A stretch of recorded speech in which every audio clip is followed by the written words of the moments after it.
BSc and BA final year, all 14 essay in one video. Essay 1, Women and Development. After the Second World War, there were dramatic changes in the political and social order of humankind. The decade of the 50s was dominated by the theme of liberty. The decade of the 60s insisted on development. The decade of the 70s has a trend of development and women equality and their problems. Feminism emerged as a powerful movement. Contrary to expectations, however, during the first 2 decades of independence, there was less concern for problems related to women. During the 70s, the gender question, sexual inequality, exploitation, women's status, and problems came to occupy an important place in research and action programs. This was a part of the global trend. The quality of development planning and its implementation depend on an adequate and efficient information system. Census methodology has failed to record much of women's work that goes into the household economy. Many of the programs in rural areas have been directed exclusively towards men. In the capital-intensive sectors, women are assigned low-paid, unskilled jobs.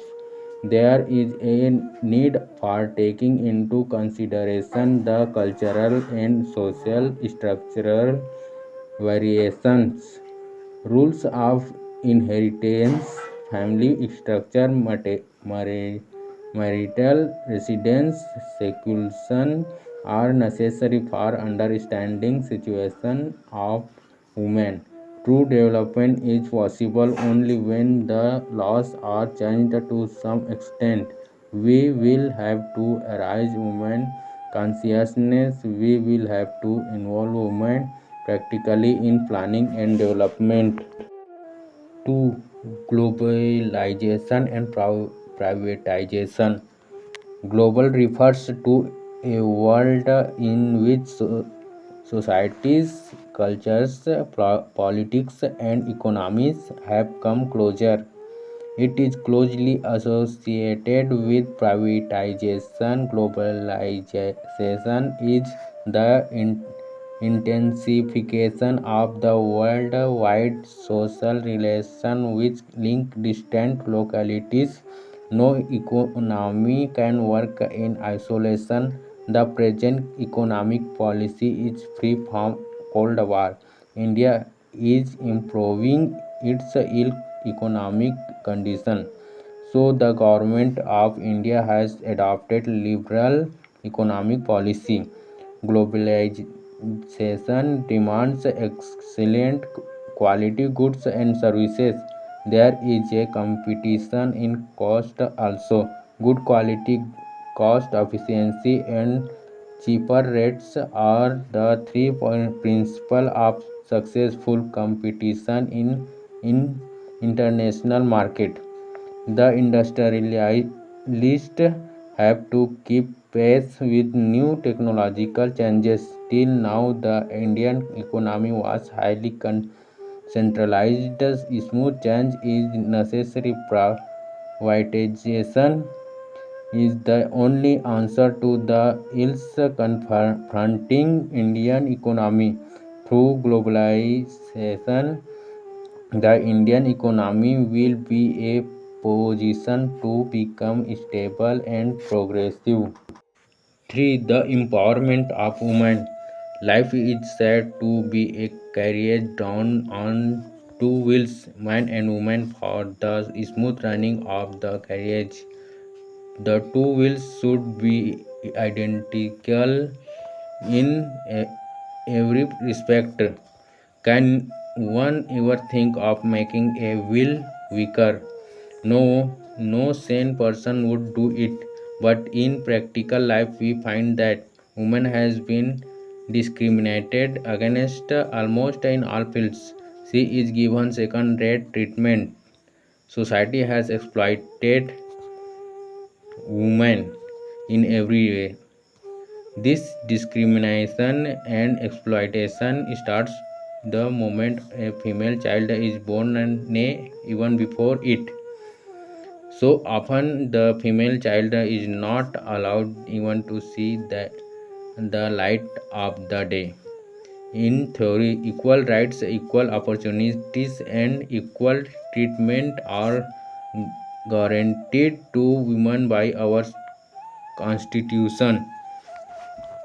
But in practice, women has been subjected to all sorts of cruelties and discrimination. She has never been given her rightful place. Our culture is particular has rightly held a woman in the highest esteem. Lakshmi is the goddess of wealth, Saraswati of knowledge, and Durga of power. But woman has been imprisoned in the four walls of the home. Her duties to look after the husband, household, and rear children. Woman power was powerfully exhibited during the freedom movement. Our social reformers had long been advocating the cause of women. With the growth of female education, the capabilities of women were aptly displayed in various fields and they demanded their due. They outdid their male competitors on various occasions and asserted their rightful claims strongly. Steps are being taken to meet the legitimate demands of women constitutionally.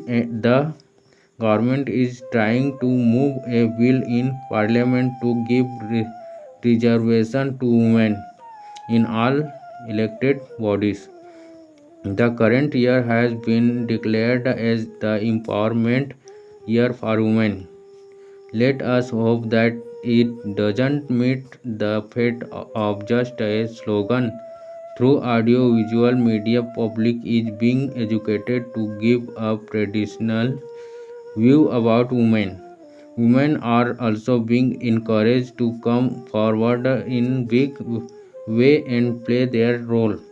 It has been marked that at times women themselves prove an obstacle to their cause. They fail to hold and maintain the dignity of their sex. On occasions, they fail to behave like dignified individuals but allow themselves to be presented as commodities and just a slow piece. Now there is no going back. Women shall have her rights. The sooner it is realized, the better it would be for the nation, for the entire humanity. The day woman is given her full lawful rights, man's claim to be civilized will be evidently endorsed. For information technology or information is power. Information technology is important and indispensable to the life of human beings. Transmission, recording of memory, and processing of information are three essential processes of information. Libraries are the backbone of all information sciences. Virtually, the information technology has been changing every day. The basic challenge of the coming decade is how to make the already available technologies as useful and friendly to a user as the telephone or television set is to the common man.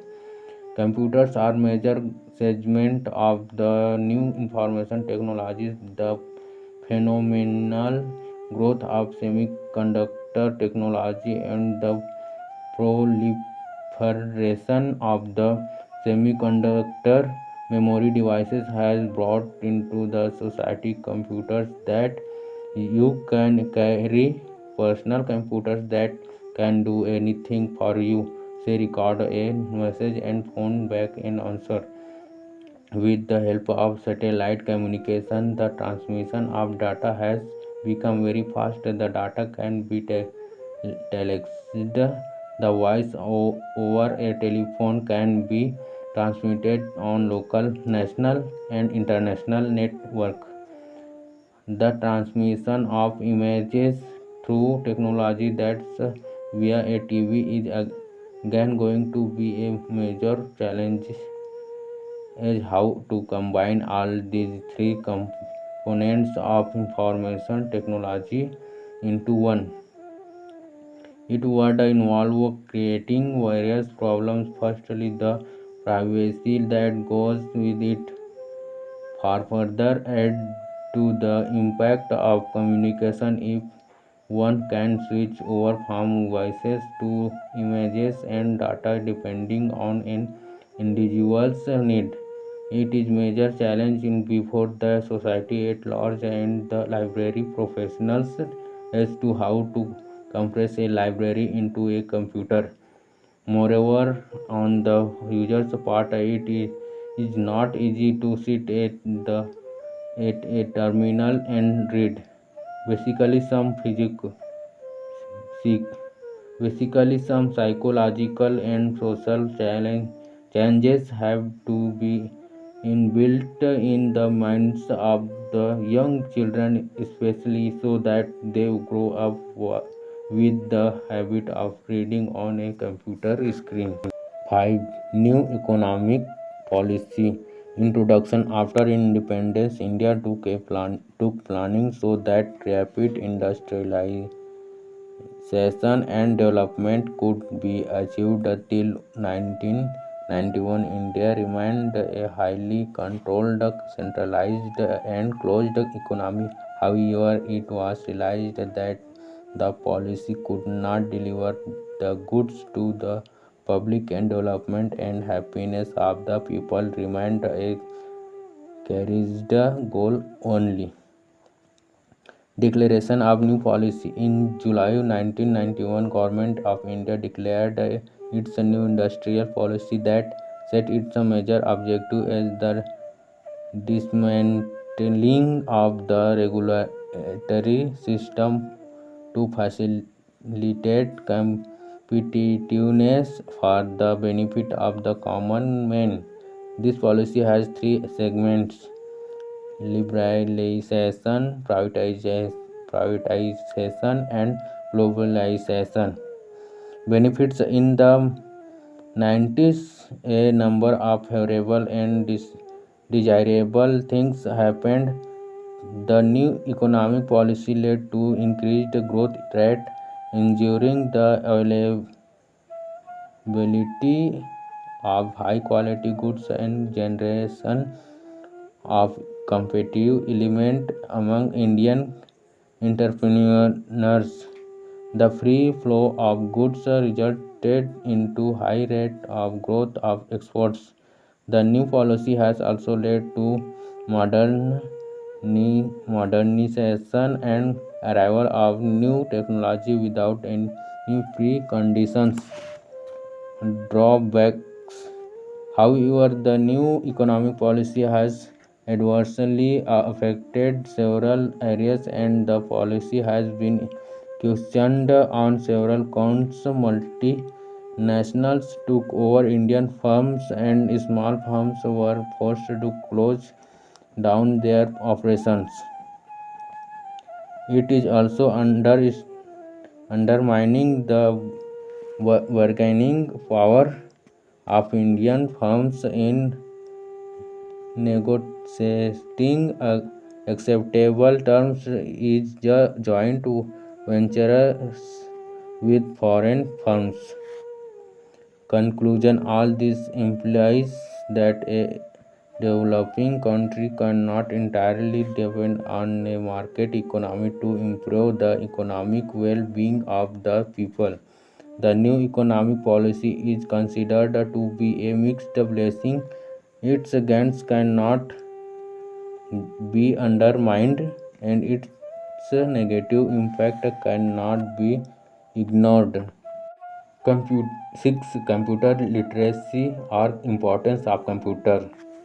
India is staring to enter 21st century with great hopes of prosperity and progress, but we must be careful about our programs and plannings. 22nd century will come even if we do nothing, then we were careless. We must enter 22nd century with a great courage and a loud voice, and our voice will count for much in the community of nations. Computer plays an important role to improve conditions of nations. We can effectively realize our dreams through a proper network. Some advanced tech countries have got their target by computer revolution. India also declared its computer policy in November 1984 and had opened a new chapter of computer revolution in the history of India. Computer history in India. The first computer in India was built in 1966 by Tata Institute of Fundamental Research Mumbai. After a while, Bhabha Atomic Research Center added two computers in series. Manufacturing of computers on a commercial basis have given further momentum of the computer revolution in India from the establishment of the Electronic Corporation of Unemployment, but late Mr. Rajiv Gandhi said that the use of electronic will not accentuate the problem of unemployment. On the other hand, it will provide employment to a great number of people. Use of electronic can be safely and carefully made in agriculture for weather forecasting and soil testing. Recently, the use of computer was made in the last Lok Sabha and Assembly elections by the ruling party. Computer played a great and important role in real analysis of election results. The government has established the National Information Center in New Delhi under Electronics Commission, which is fitted with most advanced and accurate computers. The use of computer prove more beneficial in banks. There are plans to fit computers at the headquarters of all the nationalized banks. The use of computer in transport system has been found to be very useful.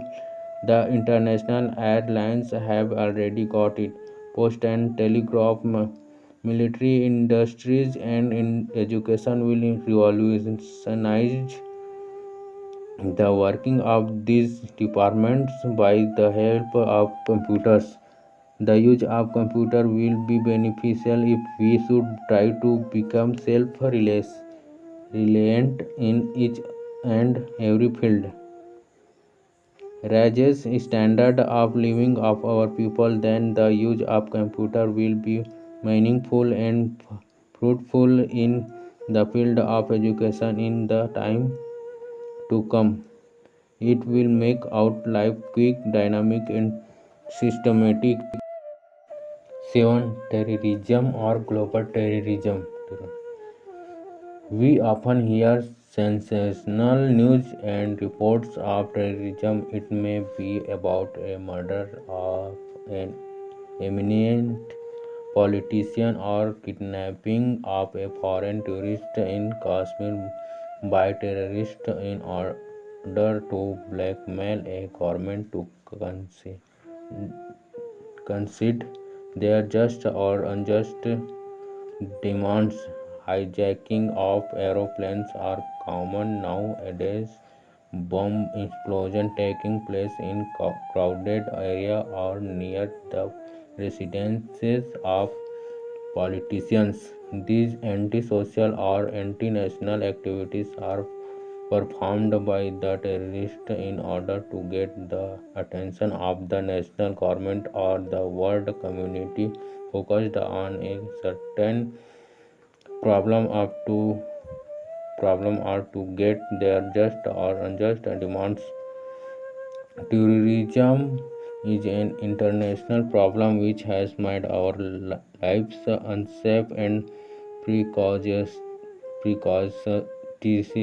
We do not know at what moment we may be the victim of a bomb explosion or railway accident or the crash of aeroplane or by some other means. We may classify terrorism into two categories, positive and negative. Positive terrorism is an one in which the aims are good. For example, a number of Indian patriots took terrorism against the British government and to force it to grant freedom of India. The terrorism of South Africa and North Ireland, etc., may be included in this category. This type of terrorism is understandable since its aims are good for mankind, but we would not recommend it such means for human rights. In order to secure the achievement of noble ends, right away must be employed. Negative terrorism is one in which unsatisfied section of a community holds the entire community to ransom in order to get fulfilled its recasteism demands. The terrorism of Punjab which has spread its tentacles even across the borders of India is of this type. This year bomb explosion killed the Chief Minister of Punjab.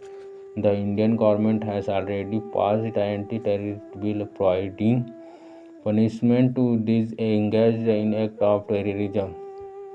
There is need to strengthen to intelligence and law and order enforcement should cooperate in fighting against terrorism. There is need to take effective steps to wipe out terrorism in order that the people may live peacefully. No man is an island entirely of himself. Everybody is a part of the man, so problem of terrorism should be solved effectively. 8. Feminism in the Indian context. Feminism in India is a set of movements aimed at defining, establishing, and defending equal political, economic, and social rights and equal opportunities for Indian women. It is the pursuit of women's rights within the society of India, like their feminist counterparts all over the world. Feminists in India seek gender equality, the right to work for equal wages, the right to equal access to health and education, and equal political rights. Indian feminists also have fought against culture-specific issues within India's patriarchal society, such as inheritance laws and the practice of widow immolation known as sati. The history of feminism in India can be divided into three phases. The first phase, beginning in the mid 18th century, inserted when male European colonists began to speak out against the social evils of sati. The second phase from 1915 to Indian independence, when Gandhi incorpor- incorporated women's movements into the Quit India movement and independent women's organizations began to emerge, and finally the third phase post-independence, which has focused on the fair treatment of women at home after marriage, in the workforce, and right to political parity. Despite the progress made by Indian feminist movements, women like living in modern India still face many issues of discrimination. India's patriarchal culture has made the process of gaining land ownership rights and access to education challenging. In the past 2 decades, there has also emerged a trend of sex selective abortion. To Indian feminists, these are seen as injustice worth struggling against. As in the West, there has been some criticism of feminist movements in India. They have especially been criticized for focusing too much on women already privileged and neglecting the need and representation of poorer or lower caste women. This has led to the creation of caste specific feminist organizations and movements. 9. Clean and green environment. Environment is a place where humans as well as plants and animals live. Keeping it clean and neat is our responsibility. It is necessary to keep our environment clean to get fresh air and reduce pollution, etc. An unclean environment leads to a bad condition of a society, arrival of diseases, and many more. Keeping our environment clean is very important part of our lives in these days. It is important to focus on this as we have to make sure that the environment is preserved for future generations. Water pollution and litter are considered to be two of the main cause of the environment being dirty. People most of the time throw litter and dust and the footpaths and roads instead of throwing it in dustbins. This is how slowly the little accumulate and transforms into huge garbage. If this garbage is not dumped in far open area, in time it smells, stinks and welcomes the diseases, and the people are affected by it. Thus, if we don't keep air and environment clean, there would be many problems which will be faced by a society and people who live in that environment. Use dustbins and set a good example. It will help in keeping the society clean. Plant trees in your society and take care of that. This will help in controlling the pollution at least a little bit. Having lots of trees in your society will help you have fresh air for you and your kids. Maintain good health, and with a beautiful green society, you can inspire others to follow the track and save the city and environment. Restore water, use eco-friendly things, do not dump electronic gadgets, etc. Be eco-friendly by using bicycle instead cars that makes a lot of noise and increases air pollution. Don't just throw away the plastic bottles or plates or polythene bags that you used, but instead use them and recycle it for better. Determinant of the environment.